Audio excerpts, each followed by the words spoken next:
Bakunzi ba CANAAN TV, numunezero kandi gusubira guhura namwe ngo tuganire ijambo ry'Imana. Ariko imbere ko dutangura kuganira, reka tubanze dusenge. Nta kindi ukwiriye muremye w'ijuru n'isi atari ugushimwa nabo waremye. Nta kindi ukwiriye atari uguhimbazwa no gutazirwa n'abahungu n'abakobwa bawe.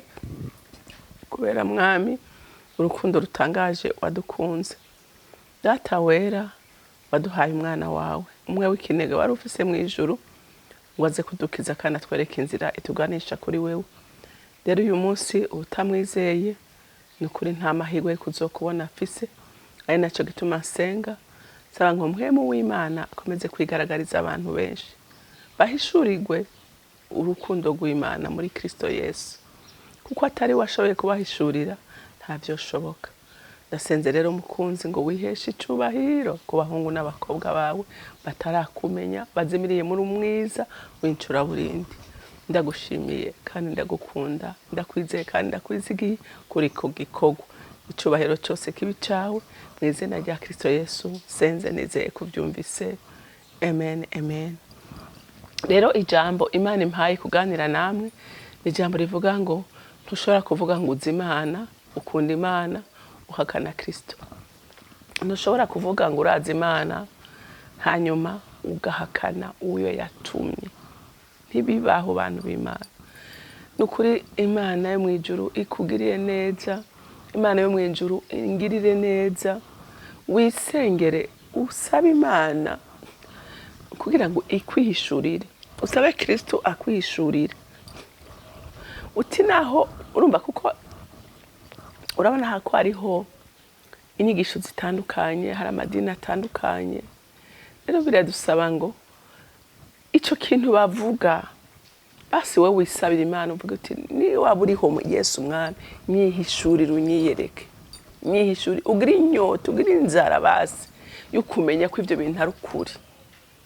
Kuko turamaze kubona abantu benshi intayi nyinshi twumva z'abantu basavye bamusavye ati ni waburiho, ni waba wexista nyihishurira, kandi Yesu akamwihishurira. Rero inyota ufise, inzara ufise, niyo nigo rugezo azokwishuriramo. Reka rero dusome ijambo ry'Imana muri Yohana n'igice c'12, turasoma kuva ku murongo wa 44 dushikane ku murongo wa 50. Haravuga ngo icazanye Yesu mw'isi. Yesu arasemerera ati, unyizera si jewe yizeye, ariko yizeye uwantumye. Umbonye ababonye uwantumye. Naje mw'isi ndi umuco kugira ngo unyizera wese ntazogume mu mwijima. Ariko nihagira uwumva amajambo yanje ntayazigame, si jewe ndamucira urubanza, kuko ntazanywe no gucira urubanza isi, ariko nazanywe no gukiza isi. Ariko uwungaya ntiyemera amajambo yanje, ari n'ikizomutsindisha.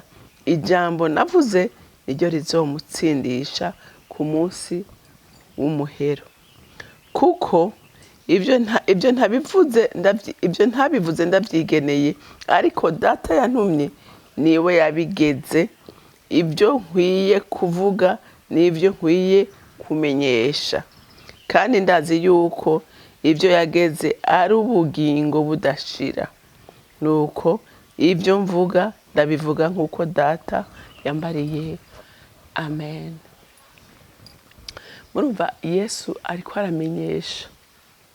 aramenyesha isi icyatumye aza kuyibamwo, icyatumye asiga icubahiro ciwe akamanuka muri ino si, ariko arakimenyesha abantu. Haleluya. Nawe nanje uyu munsi ariko arabitumenyesha, ariko arabitwibutsa, naho hari ababizi n'ubu ariko arabitwibutsa, kandi abibwira n'abandi batavyizera n'abandi batavyemera, ariko arakubwira icamuzanye mw'isi. Haleluya. Ngo Yesu arasemerera ati unyizera. Wavyumvise? Ngo unyizera si jewe yizeye, yizeye uwantumye. Urabona umuambasaderi yaba yakredite mu gihugu runaka arajana ikete rimugena kuba umuserukizi w'ico gihugu, w'igihugu ciwe muri ico gihugu, kandi we ntibamubona nk'umuntu, ariko bamubona nk'ico gihugu. Kuko niyo habaye ikintu kibazwa, niyo habaye ingorane canke ibyiza by'ico gihugu, uwo niwe acahaguruka agaserukira ico gihugu.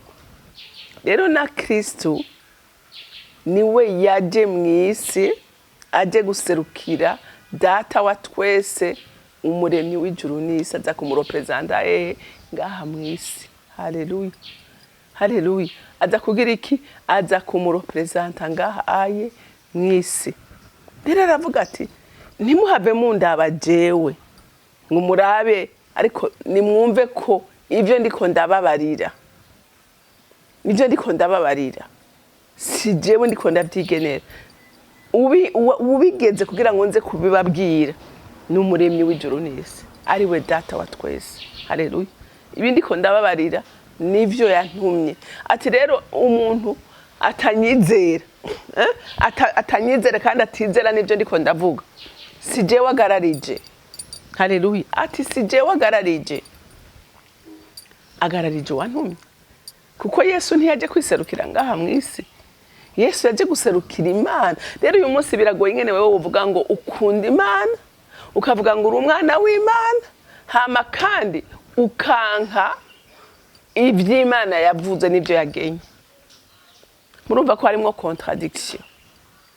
Abantu benshi arakubwira ko arakunda Imana, aremera Imana, arizera Imana, ariko ivya Yesu kumva ntagomba kuvyemera. Kandi Yesu bwiwe abivuga yeruye. Urumva abivuga yeruye ati si jewe yizeye, ariko yizeye uwantumye. Ngo uwumbonye ababonye uwantumye. Iyo ubonye umuambasaderi ubona igihugu arepresenta, ucubona igihugu arepresenta. Ijambo avuze ntarivuga ku gatwe kiwe, iryo avuze ryose riba ari igihugu kirivuze. Rero nivyo Yesu avuga ibyo mw'ijuru. Haleluya. Rero wewe uvuga ngo ukunda Imana, ariko ukanka uwo yatumye, nagira nkubwire ngo uri umubeshi. Ngo naje mw'isi ndi umuco. Haleluya. Kugira ngo unyizera wese ntazogome mu mwijima. Urumva? Yesu aravuga ati jewe naje ndi umuco. Urumva amaprincipe yo mwijuru, kugira ngo umuntu ashobore kugendera ku muco, ntayo twari tuzi. Ntitwari tuzi amategeko yo mwijuru. Ariko Yesu amaze kuza, azana ya mategeko, azana wa muco wo mwijuru. Rero abemeye ko uwo muco ubarasira, bemeye kwakira ibyo ariko aravuga n'ibyo ariko arakora, bavuye mu mwiza bagira iki? Bamurikirwa n'uwo muco wo mu bwami.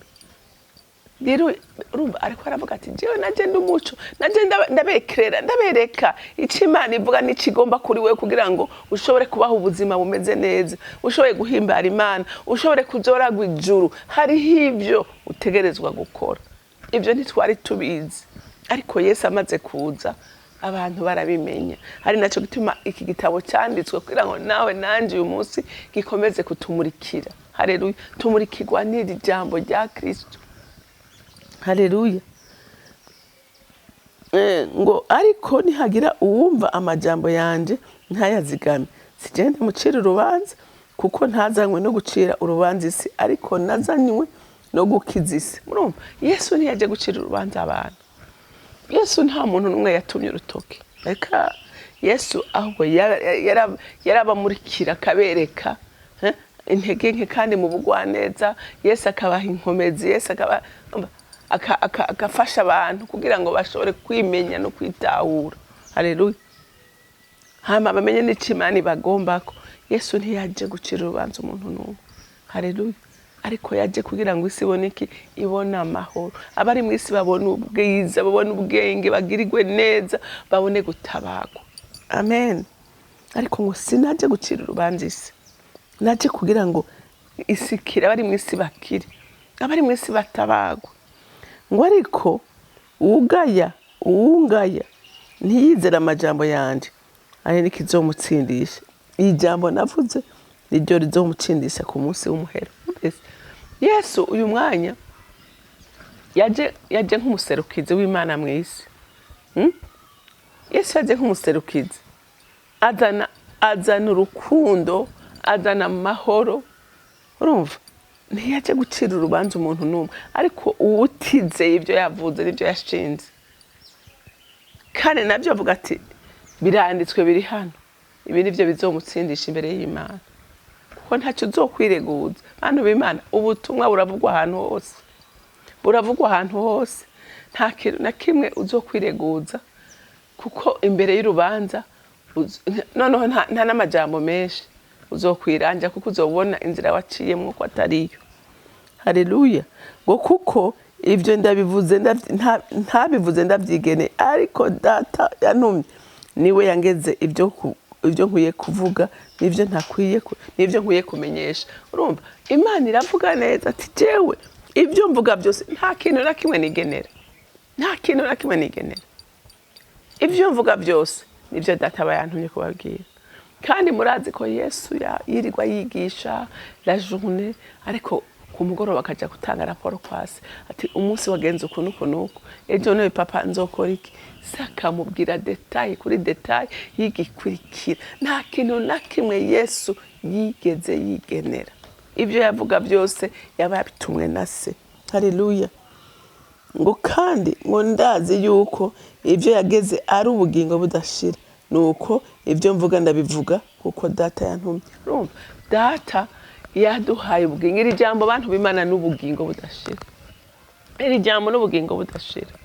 Rero uryizere, wizere na Kristo yatumwe n'Imana, nta kabuza ubugingo budashira uzoburagwa. Ariko ndakwinginze ngo ntuze uvuge ngo iyo menye. Haleluya.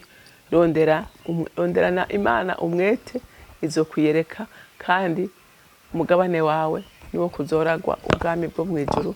Imana ibampezagirire. Mwami wanje, Mana yanje, singira amajambo akwiye kugushimira, kuko ibyo wadukoreye ni byiza cyane. N'uyu munsi nturarambirwa kutugirira neza, uduhora hagufu twigisha, uduhora hagufu tuzimurura, uduhora hagufu dukebura, kubw'imbabazi zawe n'urukundo rwawe rwinshi. Nta numwe wifuza ko azogwa mu mahonero, ariko twese wifuza ko turaga ubugingo budashira. Urakane nahazwa Mwami, uri gitangaza, n'ibyo ukora ni gitangaza. Rero icyubahiro gikomeze kuba icawe, mu izina ryawe ryera Yesu Kristo umwami wanje, senze nizeye kubyumvise. Amen, amen. Mwarahezagiwe, mugire umunsi mwiza.